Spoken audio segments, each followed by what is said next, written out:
Бидејќи не смеел да го види својот брат кој од затвор бил донесен на ургентен, бодигард на заменикот на Оливер Спасовски нападнал свој колега полицаец од интервентната полиција, дознава Алфа од неофицијални извори.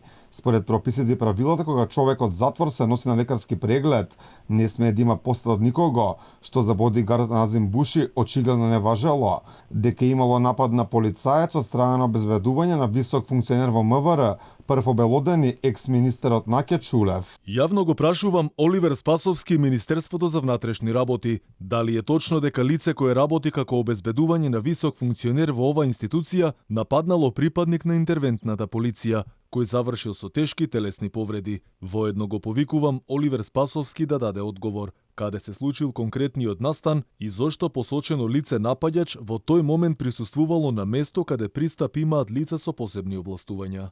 Од МВР потврдуваат дека се случил инцидент и информираат дека е поведена дисциплинска постапка против лицето кое нападнало и најавија кривична пријава.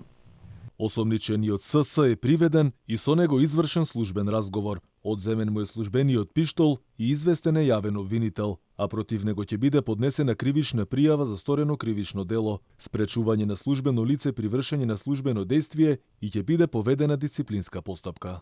Инаку името на Назим Буши не се појавува првпат во јавноста. Пред само помалку од година актуелно беше дека синот на заменик министерот за внатрешни работи без дозвола и контра законите возел автомобил со полициски флешери, а бил фатен при контрола во Скопско Визбегово.